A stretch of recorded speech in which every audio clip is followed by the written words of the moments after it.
So, it has now been 10 months since 100 Line Last Defense Academy came out, and about 6 months since I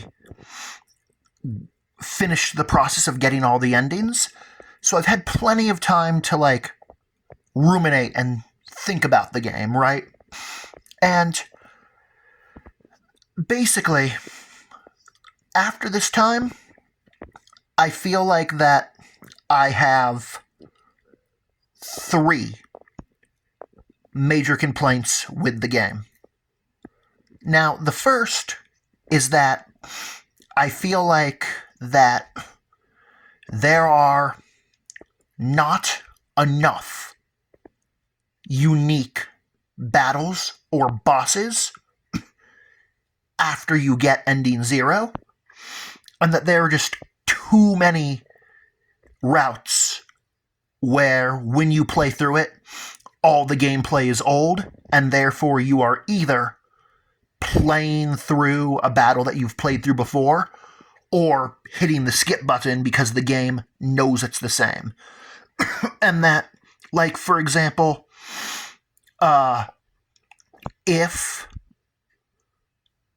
there had been more, it just would have made the actual non-visual novel gameplay part of getting the 100 endings a lot better. And for example, I think a great example is just throughout all the routes and endings, Del Shah is the only commander that you fight in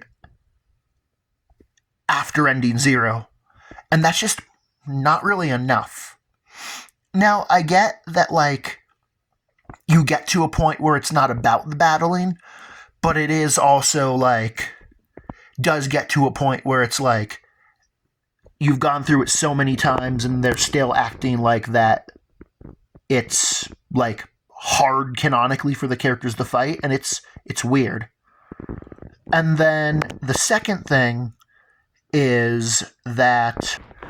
So, the second one is just the fact that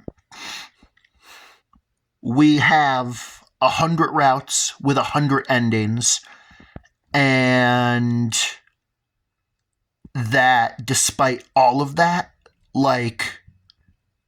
the only people that Takumi can end up with romantically are Nozomi and Ava. And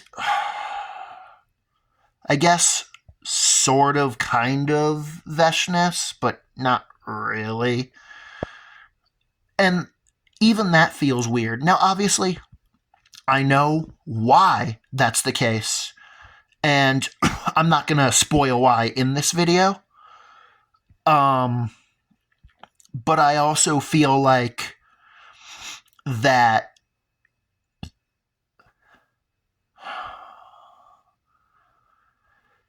it's one of those things where if you know, you know.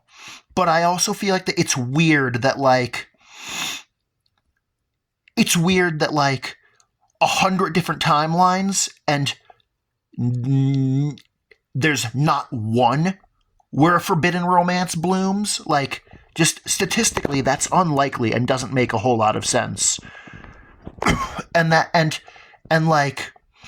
also, in addition to that, they don't really know the truth in most of the routes.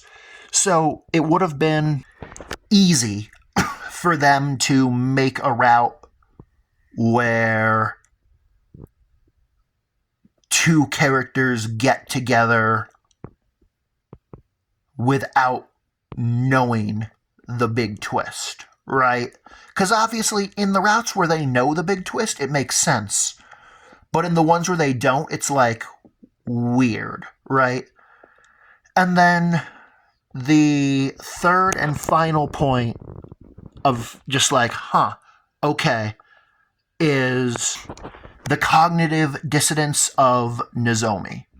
Because throughout almost every route, Takumi is completely obsessed with Nozomi and acts like that she's the greatest thing since sliced bread. And basically, she is his core motivator for everything that he does in almost every route. But the truth is, Nozomi is an incredibly boring nothing burger of a character. And there's literally just like, I would say probably somewhere from 10 to 20% of the time I care about her throughout the 100 routes, but the rest I don't. And it just feels weird to have the main character, who is his own character, but is also definitely supposed to be a self-insert for the character, just going absolutely crazy for a girl that is not the best girl in the game, and not even well written, and is not the best girl. Because the thing is, my favorite girl is Tsubasa, and I know that the community has rallied behind Darumi and Hiriko. So, like, I know that I'm not alone in this, but I also am not sure, like, how bothered by it people are. But, yeah, that's it. Quick little video. Bingo bongo.